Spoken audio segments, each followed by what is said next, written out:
Morning all, and welcome to the 10x Investments multi-asset webinar mid-year 2025. Thank you all for joining us today. I think you know myself, Anton Eser, and then Chris Eddy.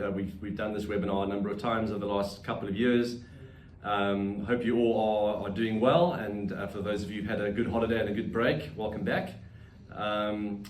We're going to do something slightly different today compared to previous webinars, where we're going to spend a bit more time today just covering what's happened over the first half of 2025, because there's obviously been a lot going on, and we're just going to talk you through a few charts just to kind of frame what's happened in markets, equity, bonds, etc. over the course of 2025, so the first half of the year. We're then going to go into portfolio positioning and just a brief update on performance of the future fund, and then spend most of the time going through a presentation that Chris has been doing around this theme around US exceptionalism, which I know we have talked a lot about in previous webinars, but we just want to deep dive on that and go through a few themes and really try and zoom in on what we are seeing in terms of some of the various catalysts that we've seen over the course of 2025, which we think are really interesting in terms of trying to understand where we are in this cycle. So I'm going to dive in, Chris, and talk through a few charts around global markets, and then you'll talk a little bit about SA, and we'll take it from there. So, as always, we're keen to do 45 to 50 minutes in the presentation. There are a lot of charts, and we'll share those charts with you after the presentation. But you'll see on your screen there's a Q&A button there. Please, could you add questions just to make this interactive? We'll take the questions as we go, or we'll take the questions towards the end as appropriate during the presentation. But please jump in with questions as we go through this. So yeah, let's have a look at this in terms of what we all know in terms of the last 6 months. So it's obviously been an incredibly volatile first half of the year. All of us have been daily hearing from Trump, which has been moving markets pretty aggressively over the course of the year. We talked a bit about this at the end of Q1 around the deep seek moment, around what happened regarding AI, and you can see that really from there, lots of volatility, and in particular around tariffs, the famous Trump Independence Day, really around tariffs. So we saw a 20% decline in US equities towards the beginning, kind of mid of April, and then when things kind of reversed, we saw a complete turnaround, and that 19% down actually went up 25%, and we pretty much in recent weeks went to new all-time highs in US equities. So if you didn't look at a screen in the first half of this year and US equities, it's been pretty much a flat year, a couple of percent up, but the journey has been really interesting. So that's really meant that US equity valuations, which started the year at incredibly high levels, and I know we've talked a lot about this. We can use any really metric. We can use the cyclical adjusted PE. What we have here is the PE ratio based on last 12-month earnings, and you can see we started the year around 26, and we're pretty much back at that level. So as you would expect with the decline in prices that we had, there was a pretty big drop, and we have round tripped that back to where we started the year. I think in particular the area which has been in focus and has been now for a number of years is around bond yields, which have continued to ratchet higher. We've put here for Japan, Germany, and the US. We've taken 30-year bonds, the same thing for 10 years. But the curve in all of these markets have steepened significantly. We're going to talk about the relevance about that in the next few slides and during this presentation. I think one of the interesting call-outs here, a market which I'm not entirely sure how closely you will follow, is around Japan. Japanese bond yields for many decades have been very low volatile asset class, and really in the course of this year, what's been very noticeable is what we've seen there in terms of 30-year JGBs. So you can see 30-year, the dark blue line there in the chart, went above 3% recently, and kind of reached, it's 30-year highs at 3.2% very recently. So it is really interesting to see what's happening in the Japanese bond market. The same thing is happening really in the treasury market, with US 30 years around a 5% level. And I think what's kind of interesting just to call out in that is because there's a lot of talk around sticky inflation, and it is and has been relatively above that kind of 2% target now for a period of time. But actually the movement that we've seen in bond yields has been much more in real rates. So this chart here shows you two lines. The dark blue one is the 30-year break even. That's the kind of the break even inflation expectations that you pull out from combining tips and nominals. And you can see that really that has been very contained. So actually very little movement, despite all of the inflation volatility we've had, post-COVID, with inflation prints of 8% and all the talk around high inflation. You can see that actually the expectations around long-term inflation has really hardly moved. So that movement that we've seen in bond yields has actually come from this kind of big uptick in real yields over this period of time. And there are lots of reasons for that. But one of the reasons which we're going to pull out when we go into our kind of deep dive is around really that telling us more around fiscal risk premium. If the real yields are going up, then as we see here in the South African market, that the fiscal risk premium is definitely a factor in terms of driving real yields higher. So very noticeable what's happening in bond markets. And we're going to talk a lot about the fiscal situation in the US when we kind of go into the deeper section. The other really important thing to kind of call out is the dollar. We have been in a dollar bull market now for pretty much 15 years, as you can kind of see from that chart. And 2025 has been really the lowest or the worst performance in the dollar since 1973, as you can see here on this chart. So 50 years is the worst performance that we've had in the dollar over a kind of a 6-month period. So down 11%. And once again, we're going to really touch on that when we talk about this kind of theme around US exceptionalism as to the relevance of this dollar depreciation and what that could mean kind of looking forward and over the long term. So the final real point globally to pull out is around kind of the performance of the US versus the rest of the world.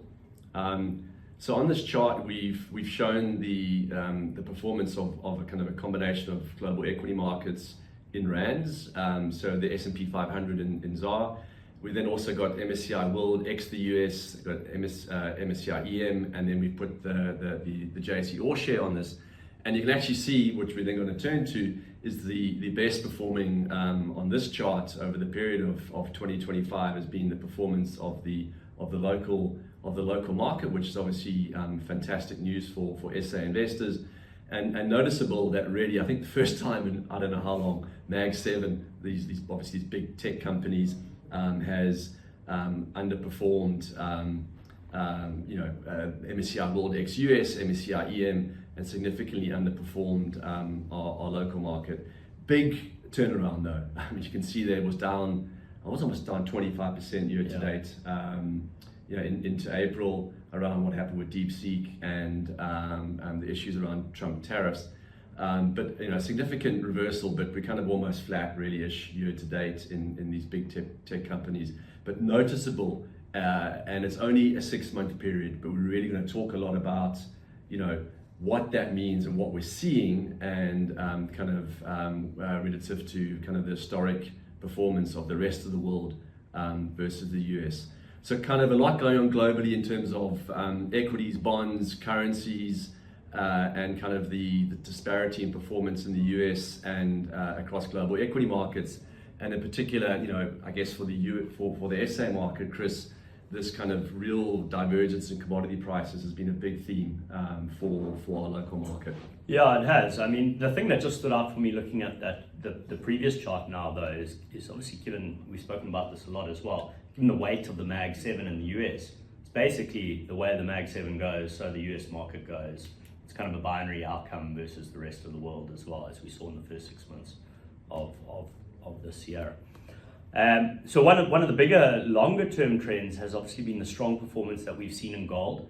I think a lot of that can be linked to really two things: concern around sort of ultimate debt sustainability and the risk of sort of the debasement of money.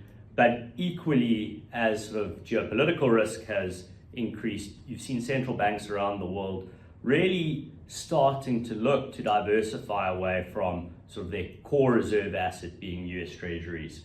And there's been the structural bid that's really supported gold over the last sort of 2 to 3 years. And that's continued this year as we've seen continued sort of elevated geopolitical risk, but also questions being posed in terms of whether foreign investors want to continue holding US Treasuries to the same extent that they always have historically. So that's obviously supported the run-up in gold. We've seen similarly really over the last sort of month and a half, platinum group metals have really rallied strongly. And that's a big support for South Africa. We know our main exports are gold, platinum group metals, iron ore and coal. So if two of those are really firing, that is a fantastic position for us to be in terms of our terms of trade, because it means that we get a lot more dollars into the country for our exports. And equally, our largest import is really oil. And what you can see here is over the last 12 months, Brent in Rand is effectively down about 25%. The bulk of that, interestingly, was really in the third quarter of last year. You can see it's actually somewhat flat over the last sort of 9 months from about September, October last year.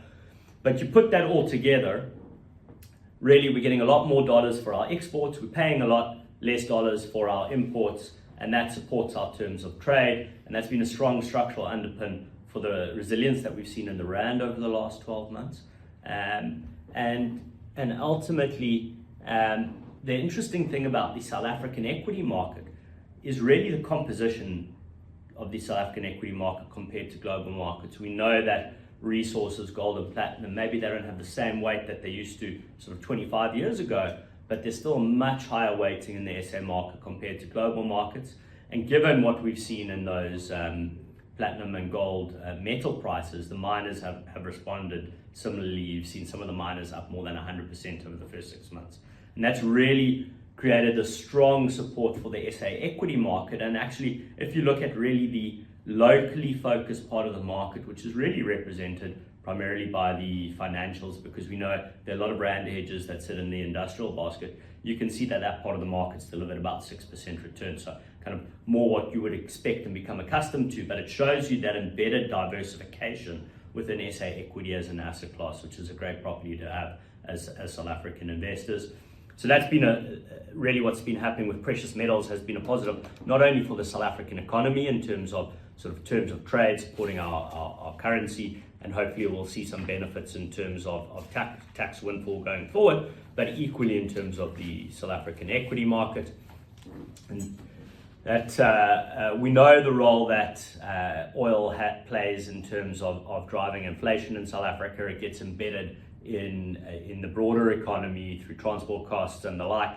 But that twofold approach of not only low oil prices, but also a much lower Rand as a result of those terms of trade we've really seen inflation collapse over the last sort of 12 months. We're now, for the last 3 months, we've seen inflation come under the 3% lower band that of the 3 to 6 band that the Reserve Bank targets. And you would have, of course, heard a lot of noise around potentially, or the suggestions from the Reserve Bank of resetting the inflation target down from the midpoint at 4.5 down to their new favored inflation target at 3%. I would say the big move and the big push from the Reserve Bank to come out now with this change has really been the fact that actually realized inflation is so low and below their proposed target, which means that sort of the give up on growth for keeping rates higher for longer is a lot lower from the starting point. So they're trying to use that window of opportunity at the moment to push that through. But quite interestingly, we know that there are lots of potential constraints around actually landing that lower target, whether that's through wage negotiations or administered prices like we're seeing from Eskom. Nonetheless, falling inflation plus the potential of a lower inflation target has seen South African government bonds rally materially. They're down about 250 basis points from the highs just before the election last year. I think there's also a lot of base effect that comes into that. If we go back sort of 12 months ago, there was a lot of uncertainty in terms of what the shape of the government would look like, and that risk was being priced into our bond market. And with that risk being removed together with actual lower realized inflation and the potential lower inflation target, we've seen those nominal bond yields really collapse materially, and that's actually seen SA bonds deliver equity-like returns over the last 12 months.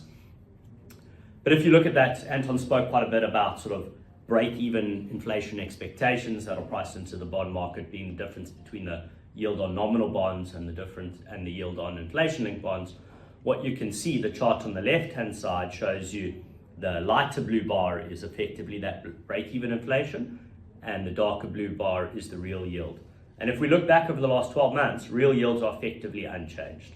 And that is, as Anton mentioned, a representation of really fiscal risk in South Africa.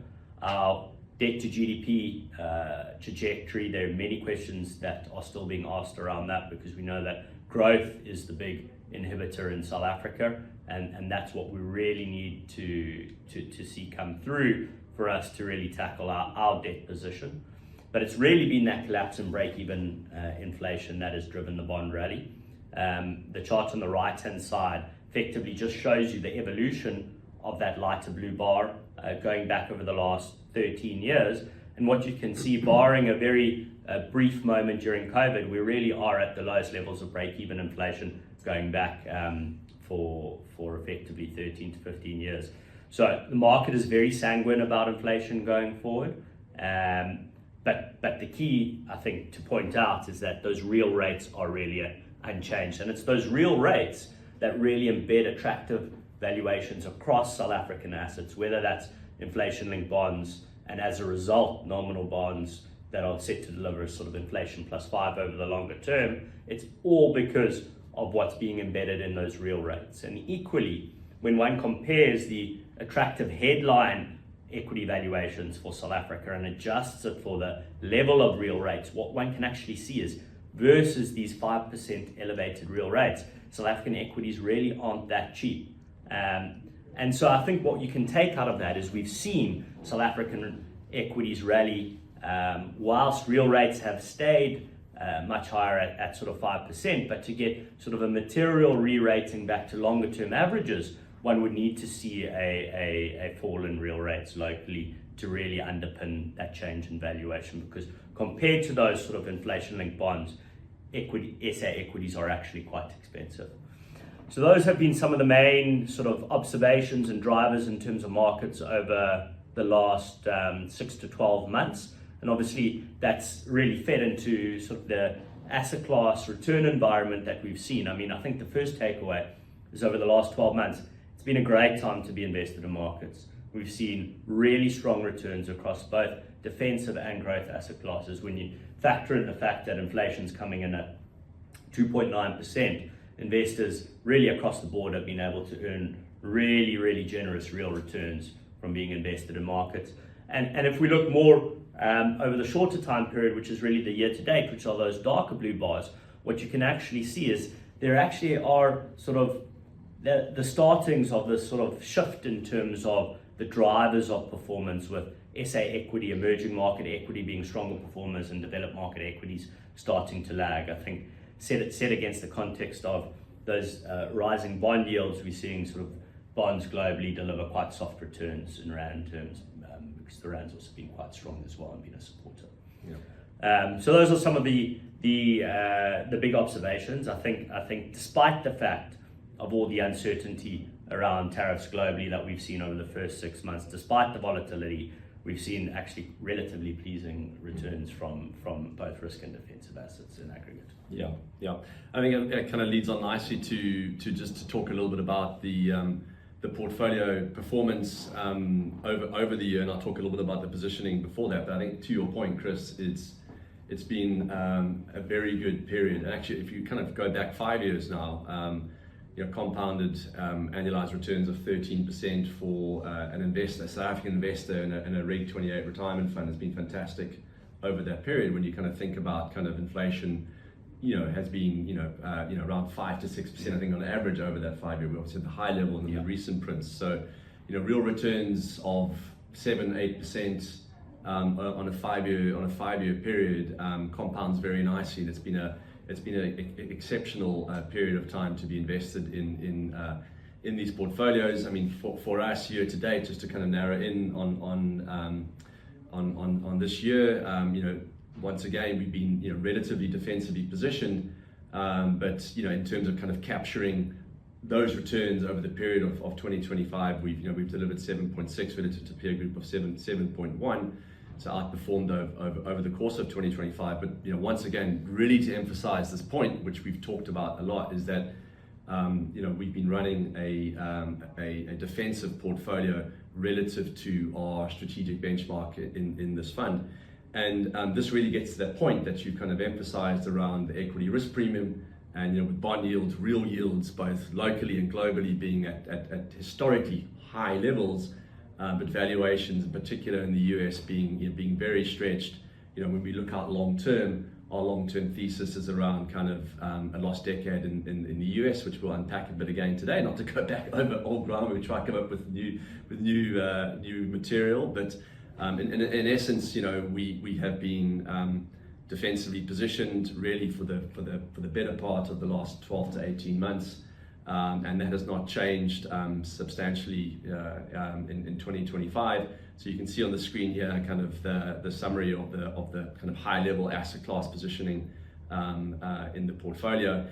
And really that does kind of link to this very important kind of way that we think about portfolio construction, which is over a long-term basis where, as we've described in previous meetings, we talk about kind of our capital markets assumptions for the key asset classes that we hold. We look at valuations and we kind of back out long-term return expectations. And this is a chart that for those that have kind of been on this call before are very familiar with, in that we've kind of shown really the big difference here is around, we've highlighted kind of SA bonds, inflation-linked bonds, as Chris mentioned, yielding a real yield of 5%. Now, in a portfolio where we're looking to generate real returns of inflation plus 5.5%, if the risk-free asset class is generating a return of over 5%, it's a very high benchmark for us to compare both local equities, but really in particular when we start to go into global equities. And you can see there in terms of US equity, where we have a kind of what we call a lost decade assumption around US equity. So asset class return expectations have not materially changed over the course of 2025. We kind of showed that when we talked about what happened with PE in the US. So this kind of long-term return expectations, which is our anchor, remains pretty much the same, and therefore as you would expect, the portfolio positioning remains as it was pretty much as we kind of set out at the beginning of this year. So I think that kind of really talks to the first 6 months, but importantly, we kind of want to frame what's happened in the last 6 months, but frame it also in this conversation and talk a lot that's going on around US exceptionalism. And it's a typical thing in financial markets. We come up with terms and it becomes a term that everybody starts to talk about. And it's been really something for the last 6 to 9 months, which is becoming a bigger and bigger theme. And I think we want to take a step back, and Chris is going to talk you through kind of a few set of slides just to frame this idea of what does that mean in terms of the last 15 years in financial markets, and how relevant and how important it is in terms of where we are in the cycle now. And then more importantly, going to talk about actually what's happened in the last 6 months and shine a light on some of the things that are going on under the hood in terms of the signals that we're kind of seeing around, are we really at that point in time whereby this US exceptionalism long-term structural theme is starting to reverse. So Chris, I'm gonna hand it over to you. Thanks, Anton, and hopefully you'll get a sense in terms of how we think about investing, kind of taking the looking back over the last 15 years, even longer, to understand what the structural drivers of this exceptionalism have really been, and then say, okay, well, based on the starting point, how reasonable is it for those drivers to sort of continue supporting that exceptional US performance, or potentially do they get pulled back, or maybe do they even become headwinds going forward, and really kind of shape the probability of returns that we can expect from investing across asset classes over the next 10 to 15 years. Because, and it's quite interesting you mentioned that this is something that we've spoken about really for the last sort of 12 to 18 months, and I think that really frames how we think about investing. You don't have to make a million decisions every couple of months to get the right outcome. What this chart really shows you is that global equity market leadership moves in really decade-like steps. That doesn't mean lots of decisions need to be made. You just really need to focus on the big decisions that drive client outcomes over the longer term. I mean, if you go back really to the late 60s, early 70s, you had the bursting of the Nifty 50 bubble in the US, which led to really an 18-year period of the rest of the world outperforming the US. Just to provide context on this chart, what we're actually looking at here is we're looking at the performance of US equities versus the rest of the world, excluding the US, so developed markets and emerging markets combined. And when that line's going down, the rest of the world is outperforming, and when the line's going up, the US is outperforming. And so following the bursting of the Nifty 50 bubble, you really had an 18-year period of where the rest of the world outperformed by more than 8% a year. That culminated in the bubble in Japan, and when that bubble burst, we saw leadership shift to US equity markets. You had deregulation, you had the advent of the internet, which really spurred US equity market leadership. That leg culminated in the tech bubble in 2000, and as that burst, you had China enter the WTO, which underpinned a strong commodity cycle and bull run, and you had the rest of the world outperforming the US. Emerging markets benefited materially then. Think about the equity performance that we saw in South Africa during the 2000s. And really since about 2010, you've had this consistent leadership coming out of the US. For the last 15 years, you've had the US outperform by nearly 8% per annum every year for the last 15 years, which has really meant that if you've been underweight the US, you've underperformed, and if you've been overweight the US, you've outperformed. That's really what I would say long-term performance over the last 15 years has boiled down to. So that was the right decision to make over the last 15 years.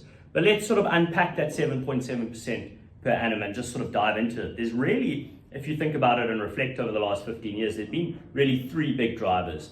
The first kind of starting off really in sort of 2013, 2014, you had the emergence of these platform businesses, the likes of Amazon, Apple, Microsoft, kind of these Facebook, Meta, these businesses that were capital light. They were able to earn supernormal margins by really sort of dominating their environment. They're sort of a one-hit app. Like everyone moved to the one to be provider of like network industries, should I say rather, which sort of forced the emergence of winner takes all. That allowed them to earn supernormal margins.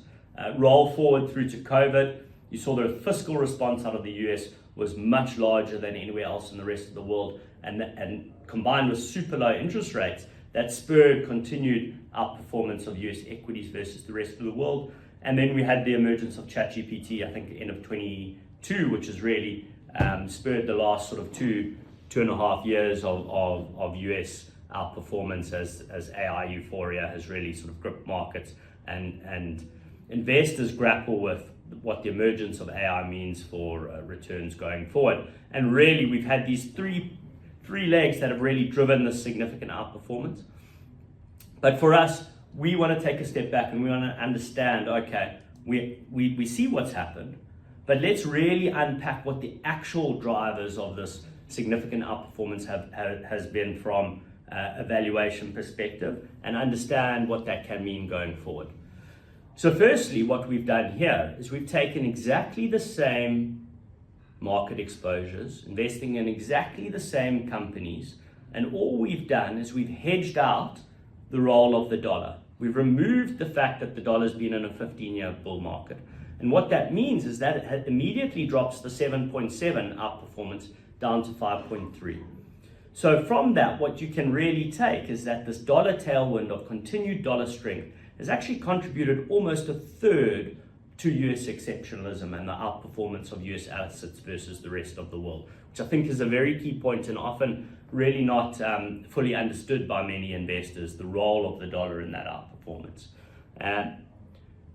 So you flick forward, all right, let's decompose the rest of that. We've said about 2.4% has come from dollar strength. The multiple expansion has contributed another 4.4%. So multiples in the US have expanded much faster than multiples outside of the US, and that re-rating has delivered 4.4% of that outperformance. And what you're left with is around about 1%, which has really come from stronger earnings and dividends combined. So you really have had only about 1% US fundamental exceptionalism come through, and the rest of that has really been through stronger valuations and a stronger dollar. And for us, this is really what our process is set around, understanding what has driven those returns, and from this starting point, can we think about how the historical drivers may continue to add impetus in terms of that movement, or might potentially start becoming headwinds. So the first headwind really is from that equity valuation gap. Now, there's a lot of talk around US exceptionalism and the fact that US corporates are much better allocators of capital, they're much more innovative businesses, and as a result, well, actually they should trade at a high multiple. So what we've pulled up here is the cyclically adjusted PE ratio of those same two markets, so the US market and then the rest of the world ex-US. And we've plotted those longer term averages, and what you can see is that dotted dark line does trade at about 15% above the dotted lighter blue line. For us, that is really the market recognizing this fact that the US should trade at a more elevated multiple, but it's currently sitting at about a 60% premium, not that sort of longer term 15% premium. And that's really to the crux of the matter, is how much of a premium should better capital allocators, more innovative businesses trade. And really what this is pointing to is that these really significantly elevated valuations from this starting point really do create a significant headwind for the continued outperformance of US equities. That was the one big driver. The other big driver was really the dollar. And what we've shown here is really the US real effective exchange rate. So you can think about it in real terms after you've stripped out inflation, how strong or weak is the dollar versus a broad basket on a trade weighted basis. And equally, you can see that dollar strength and weakness is cyclical over long-term time periods, like sort of 10 years. And each time you've had sort of peak dollars, you've seen retracements on average of about 30%. And really, you can see that we are trading at a significantly elevated level compared to that longer term trend of sort of where long-term fair value for a dollar is on sort of a PPP type basis. Now we know that those are sort of terrible timing metrics, but it gives you a sense of really the structural performance of the dollar from the lows in 2010, which actually underpinned the start of this US exceptionalism, and how that movement in the dollar has really tracked that outperformance and in part driven the outperformance of US assets. But we really are at a stretched point from here. So for us, what we try to do is we try to think about, okay, let's look at this from a scenario perspective. We've spoken about the two large drivers of US outperformance, one being the dollar and two being kind of the valuation re-rating. So what we've got here are really sort of four scenarios. I mean, it's highly unlikely looking at any of those charts that equity market valuations stay elevated for a 10-year period. We haven't seen it historically, but let's just say that might happen. That might be one scenario. Let's also say that the dollar is unchanged and it stays exceptionally strong. Well, in that environment, the US maintains its fundamental edge of about 1% and outperforms the rest of the world equities by about 1%. That's a good outcome, but it's nowhere near the 7.7% that we've experienced over the last 15 years. And let's just think about if just one of those variables sort of re-rate to sort of longer term averages. Well, you've got about a 2.5% drag in either of those situations. And if they both ultimately re-rate, which is typically the experience that we've seen over long-term market cycles, well, in that environment, the rest of the world beats the US by about 6%, which is a number that actually kind of makes a lot of sense when you look back over those long decade-like steps that we've seen going back to the 60s. I think just the one thing to add to that is, I mean, the work that we did, I think it was the end of last year around the, things like corporate taxes, which, as we know, have been cut kind of, progressively over the last couple of decades, and obviously with the Trump tax cuts 8 to 9 years ago. So there's also, actually, if you look at that 0.9% relative outperformance in earnings, corporate taxes have been a factor. And alongside that, which we're going to talk a bit about here, is also around what's happened with fiscal policy, is that the US has been running massive deficits for a prolonged period of time. So to hold that kind of unchanged, as you say, which has never happened for both currency or valuations for a prolonged period of time, it's a pretty extreme stretch. But actually that 0.9% number in itself actually is also a function of what's happened with fiscal and corporate tax cuts over the last 10 to 15 years. So it was a stretch as it was, but it is actually quite an extreme stretch even under kind of those two different scenarios. So yeah, that's right. I mean, those sort of structural underpins, there are questions around the ability for those to provide impulses. And I think, when you look at that number like minus 6%, just going back to your chart that you kind of led with, that's nothing extreme relative to what we've had in the last 50 years. And you pointed out, there were 4 cycles within that period of time, the rest of the world versus the US.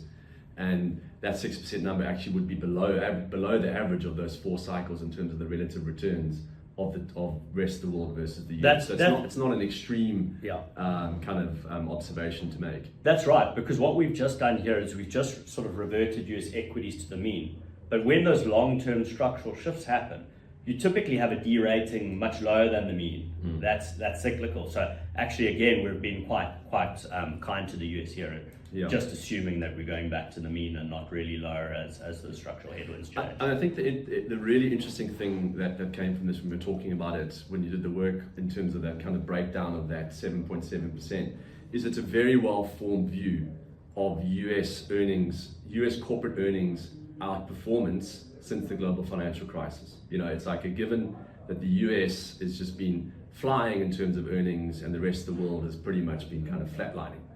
And the point really is that how do you disentangle that from a currency strengthening and an earnings type of element of it, right? It's the two are very connected at the hip. You take Japanese, I mean, you use the example of Japanese earnings have actually been relatively strong in yen terms, but in dollar terms, obviously, given the depreciation we've had in the yen, it's been actually flatlining really over the last few years, and the same thing for Europe.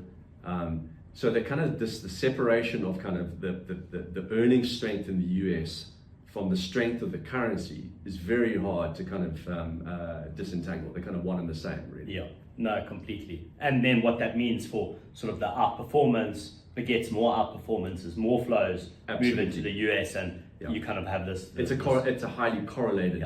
It correlates on the way up and it correlates on the way down, right? I mean, that's what the history of financial markets tell us, right? That a currency strengthens by virtue of outperformance of asset class, outperformance of earnings, more flow, more strength, more outperformance, etc. And it's a spiral in both ways, right? And that's essentially what we've been living through in the last 15 years. Right? And I think that gets to the crux of the issue now, because these are long-term value. This is like a long-term valuation framework that we've been talking to up to now. But we know, and we've been speaking about it for the last 18 months, that valuations are not great timing tools. They don't help you over the next 6 months. They don't help you over the next 12 months. But really what we have seen, I think, over the first 6 months of this year is we are starting to see markers, and certainly the broader market, you're seeing a lot of research pieces coming out asking the question, is this the end of US exceptionalism? Are global investors going to stop recycling their dollars into the US? So, and equally, we actually have seen that significant outperformance of the rest of the world versus US equities. But 6 months doesn't make a decade cycle. So it really is, if this is the change, we really are not even in the first innings. So just to that, so we spoke about sort of some of the fundamental drivers, US tech, fiscal spending, that has supported sort of this US exceptionalism over the last 15 years.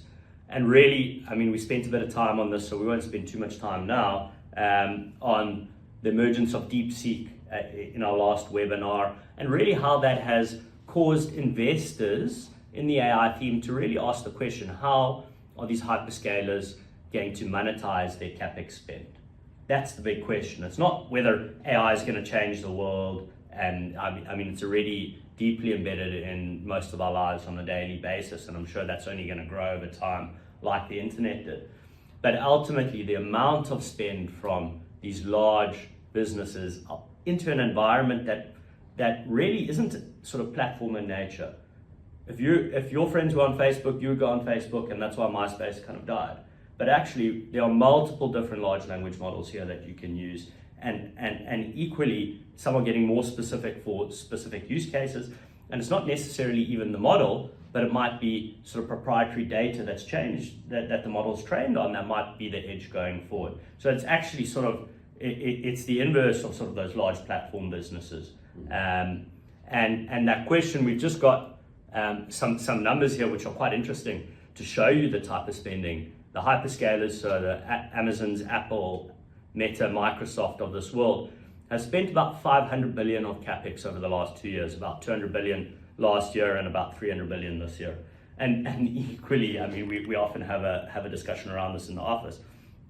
Really, you've got NVIDIA, and then you've got the hyperscalers. The hyperscalers are the clients of NVIDIA. NVIDIA recognizes 100% of their sales as revenue in year one, and the hyperscalers depreciate that. They used to depreciate it over 4 years. They've moved the depreciation schedules out to 6 years now. And those expenses are only start coming through over time, and really the impact that's going to have on the ROEs of these businesses, I think is going to be significant, not only on the ROEs, but also on the profits as those depreciations start to snowball over time. And really, if questions are asked around the extent of the CapEx spend and that rug gets pulled, I think that's when you see this this picture change.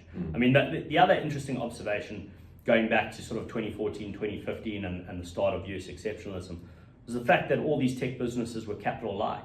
Everyone spoke about like significant return on invested capital was kind of the catchphrase that was being used. But actually, given the sort of the CapEx spend that we've seen, these hyperscalers have now become incredibly capital intensive. Really, only utilities have a higher capital intensity. They've got a higher capital intensity than telecom. So kind of they're no longer these capital light businesses that are able to generate profits without much investment.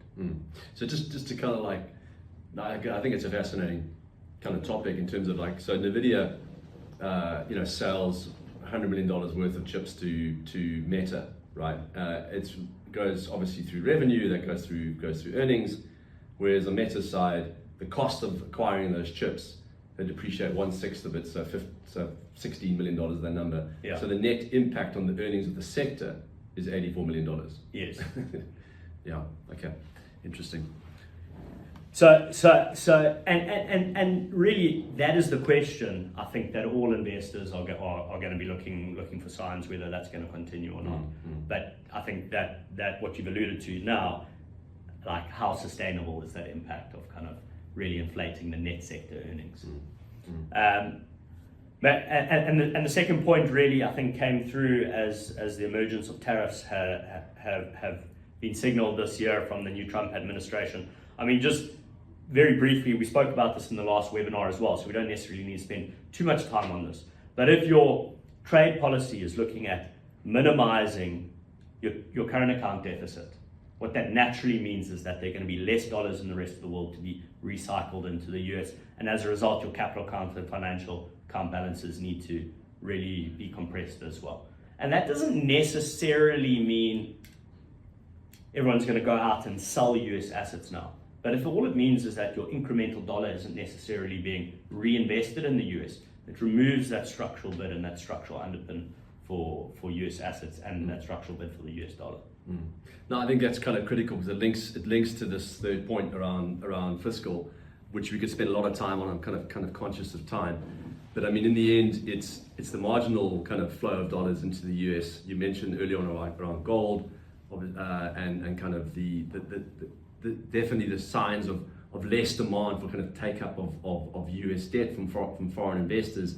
All of these things are super connected, and I think really, we've been talking a lot. I mean, really in financial markets for 15 years, really around debt sustainability, and we will be talking about it for another 15 years. That's probably until the end of our kind of careers.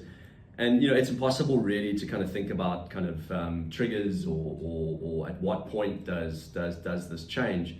But there are we spoke earlier on around what's happened in 30-year JGBs going well above 3% recently, and this kind of whole point around the fiscal cliff and just how important fiscal stimulus has been in the US really since the beginning of COVID, but not just during COVID, but really since COVID, and the years since we've been running a deficit in the US of close to 7%. Trump's recent tax bill, I won't give it the name because it's anything but that, but that recent tax bill is only going to add more to this problem. So really, when you kind of look forward, you can see in terms of the kind of expectations around government debt is that there's kind of 6 to 7% deficits going out for the next 10 years without a recession. So this whole issue around debt sustainability is there. We know it's there. We don't know when it becomes a big issue, but the reality is when you're trying to fund 6 to 7%, you need foreign capital to come into your economy to take down that 6 to 7%. Because if you don't have that, then effectively you're crowding out the rest of the local market, and ultimately that leads to kind of equity withdrawals, etc., to fund the deficit. So this kind of sharp three around the fiscal cliff, I think really for all of us, this is really the most important kind of investment question of our time.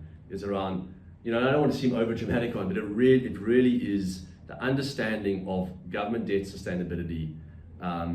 This whole thing around the flow of capital, around this thesis around US exceptionalism, of and corporate earnings and taxes and the dollar are all connected in this kind of issue which we're seeing now around that. Are we reaching the point here whereby that kind of creation of dollars and dollar flow into the US is kind of flatlining, or in fact going into reverse? So we don't know. We ultimately are just market observers, and we very much base the way that we think about the portfolio around kind of long-term returns, and we don't have a view in terms of is this going to be something in 2025, 2026? But really the signs around what's happening in the bond market, the signs around what's happening around the dollar and around performance of the US assets versus the rest of the world. When we kind of take a step back and look at the first half of 2025, to us those are the really big themes that we pull out, and ones that we're watching very closely. I think just to finish off, because I'm kind of conscious that we want to have a few minutes to kind of go through questions which are kind of coming up. So please keep those coming. I think really in summary, Chris, the portfolio, this is becoming a boring slide. This is a slide which is very familiar really for the last 4 to 5 quarterly discussions that we've had, in that there have obviously been some changes, but by and large really this whole thing around the equity risk premium being at kind of decades tights, in particular in the US, but also here in our local market, is really saying that really that bonds as an asset class and defensive asset classes like cash and bonds are far more attractive than equities. Just as kind of a high level summary. But really most importantly, kind of within that, and we talked a lot about this before, is that actually the main area of valuation concerns are in the US. Outside of the US, when you look to Europe, when you look to emerging markets, it's a very different story.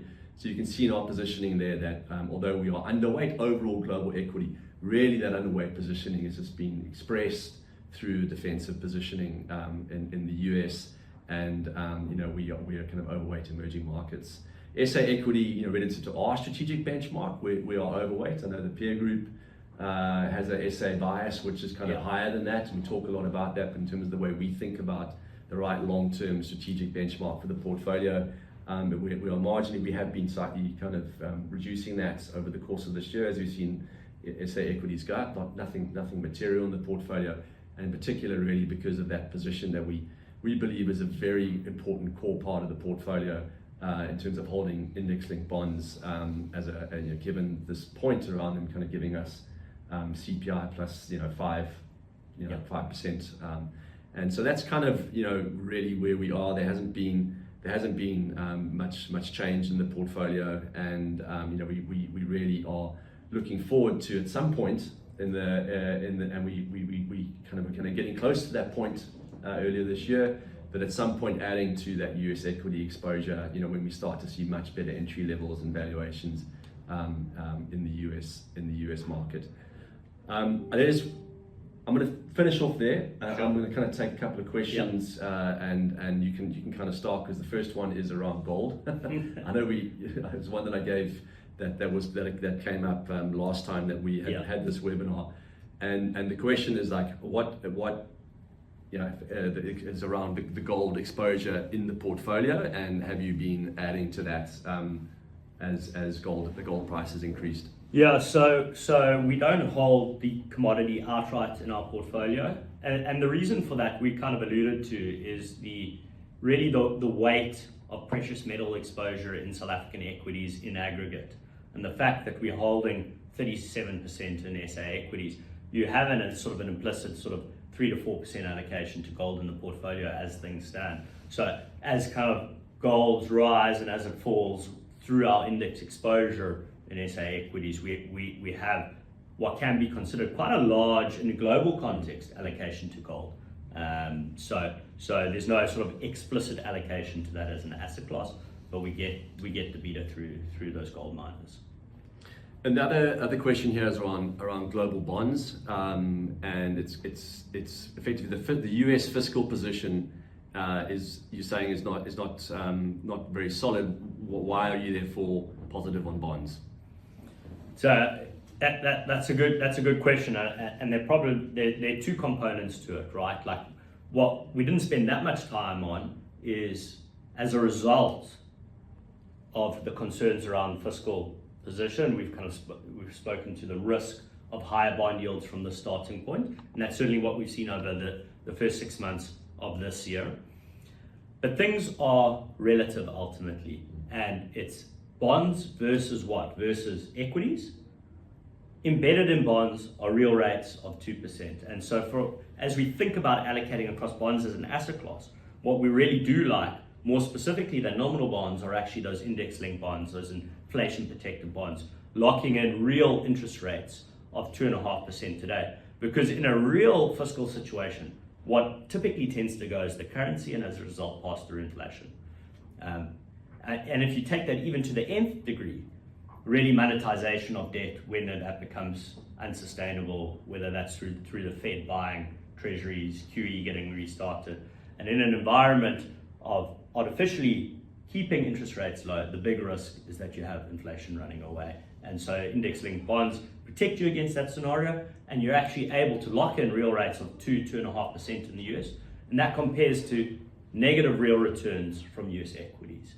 So not only in the bond allocation do we have preference for those linkers, but bonds in aggregate relative to US equities from this starting point still offer much better real returns looking out over the next 5 to 10 years as well. And it's really that trade-off that one would need to see change to start allocating to equities, which can have an embedded inflation protection in there, but not from the starting point, certainly when as that relates to US equities. And I think the other thing that we didn't really touch on, and we have spoken about it in some of our other webinars, is we spoke about sort of US exceptionalism and US equities.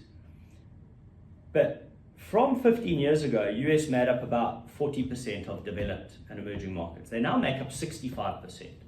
So just through holding global equities, investors are inherently assuming that what has driven US exceptionalism over the last 15 years is going to continue driving US exceptionalism over the next 5 to 10 years by just holding that aggregate exposure.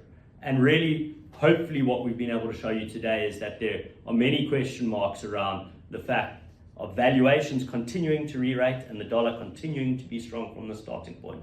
And really, whilst markets, the rest of the world might have outperformed for 6 months, in the greater scheme of things and over the longer term context, there's still plenty of time to kind of shape your portfolio to really deliver better outcomes as we look out over the next 5 to 10 years. And I think that's quite key, because a lot of people will just fall back and say, I don't know, and just have that embedded 65% allocation to US equities, which from this point, ultimately we think does not serve clients going forward, certainly those who are looking to generate real returns over a long-term time horizon.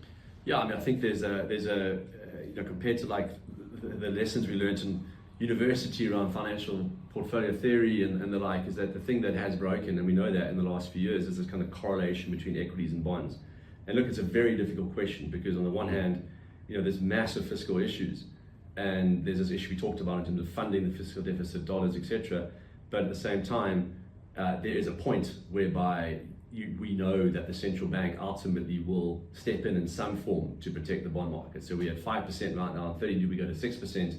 At what point is that point of pain really to send some form of a monetary finance type of fiscal policy or monetization of the debt, like we've seen. We've seen that countless times in the last 15 years. So we have the rule book, and I guess that's the difficulty, is that what point does that get to? But that inherently is the reason why we're seeing gold perform as it is. Why for those who believe in crypto markets are buying crypto, because in the end it's that kind of debasement of the dollar, but the debasement of the dollar against what? And that is ultimately, these are really uncharted territory in terms of what that means in terms of constructing a portfolio. So it's a great question around bonds. I mean, there's definitely, you can see there in our positioning that global bonds actually is actually underweight relative to our benchmark, and we hold more in cash. So the duration of the portfolio is something that we're very mindful of. And in particular also the duration of the portfolio in the SA market and the linker exposure is relatively short. It's a very difficult time to construct a portfolio which has uncorrelated risks. And I think the other point just to make is, and we were discussing this the other day around the desk, is that we've lived through this. The US equity market is, in a sense, it's the most developed, stable market, most established liquid market. And if you think about the way that we've thought about portfolio construction, it should be your least risk equity asset class, and then you should go up the thing towards emerging markets, which should be your high return, high risk. That's how you should think about a portfolio type of optimizer. But the reality is we've lived through decades now, in particular the last 15 years, but decades now, where you've actually had the US equity market being the highest performing, lowest risk equity market relative to the rest of the world. So therefore, if you're an allocator taking historical market type of Sharpe ratios, you allocate more and more to what is the highest Sharpe ratio in the portfolio, and less to emerging markets, to emerging markets private equity or all these other asset classes. So this is a long cycle which has been playing out here, which has impacted the way the portfolios have been constructed. And it's definitely important that we don't extrapolate the past into the future here, and kind of have that anchor around long-term real return expectations.